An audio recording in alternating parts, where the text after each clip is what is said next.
Joining the party, welcome to the show, Chef Chris. Hello. You know him not only as one of the judges on Chopped, but from his fantastic restaurants in New York on the Lower East Side. Thank you very much. Thank you. And you know, I am curious because with your success, you'd think you'd want to keep all your secrets to yourself.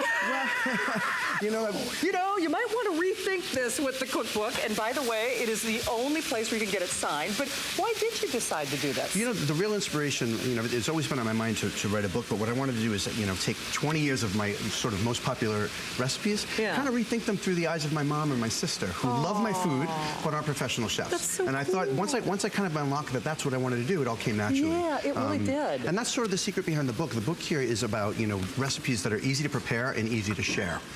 Share is obviously the name of the book, and that kind of, resonates throughout the whole book. There are a lot of really great tips in this book to sort of save you time. Because if you're going to cook, whether it's just for yourself, because this is a great everyday cookbook. It is. But it's also a great book. It's basically doubles as a home entertaining book. Very cool. So easy to prepare, easy to share. So what are you preparing and working on right now? Doing a couple of quick dishes that I think are sort of symbolic of what's in the book. Dishes that don't have a ton of components, but that are just packed with flavor. And again, easy to prepare. One of the things I think that's daunting to a home cook. Well, first of all, cookbooks can be a little intimidating, right? Yes, even for me as a professional chef, cookbooks can be a little intimidating. So, we really set out to make this easy to follow, and for all skill levels, but also in a way where you can prepare things a day in advance or even 2 days in advance and break up the work. See, now if I could have prepared for tonight's show a day before, instead of trying to get all my meetings in before I went on the air, I think as home cooks we all understand, if you can do a little bit of prep work, a little time ahead, that makes sense. It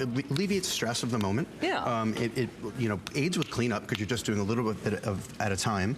And you don't want to cook all day long, and then by the time it's time to celebrate what you've cooked, you're exhausted. So you want to break up the work a little bit. So what kind of magic are you doing here? This is a little miso mayo. It's just a little miso, mustard, and mayonnaise. So I recently traveled to Southeast Asia and was inspired by also some things there. So I've incorporated that as well.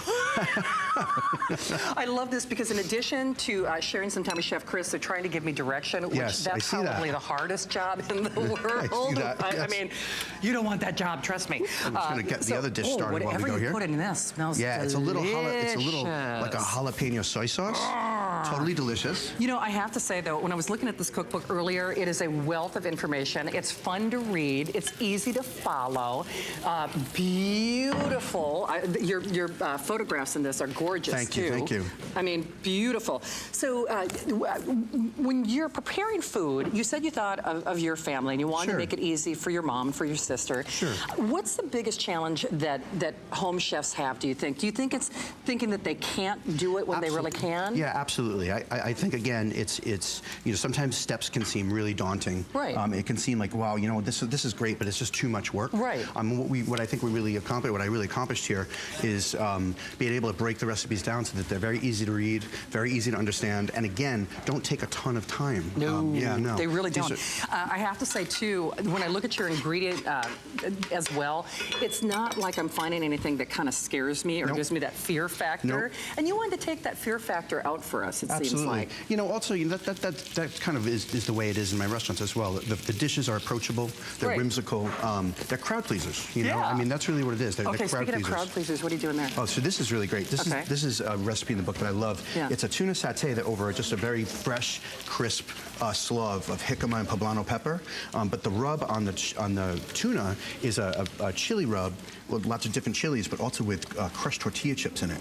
So it adds a really nice crunch. Oh, that's nice. That's another great thing about this book is that the recipes are interchangeable. This crust I have on the tuna will work perfectly with chicken, with pork tenderloin, with a pork chop. So there's a lot of cross-reference here, and that's also noted throughout the book. So when you say that it is also a great tool for doing home entertaining, what are some of the things that you like to share in terms of insider secrets to success? Well, we have a little conversation there about setting the mood with the right music, depending on what you're doing. And of course, we didn't neglect to have a chapter on drinks, which is actually course. The first chapter in the book is about booze.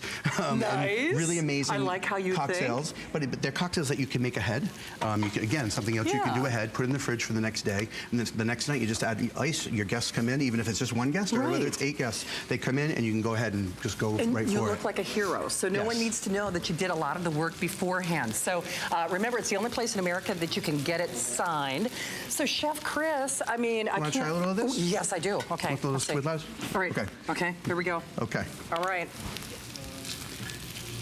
Oh, come on. Yes. Oh, that's good. Gotcha. All right. Time is always too short. Always. Chef Chris, when are you back tomorrow? I'm back tomorrow morning at 7:45. It's been 7 o'clock hour doing this all over again. Very nice. Well, continued success and welcome to the HSN family. Nice to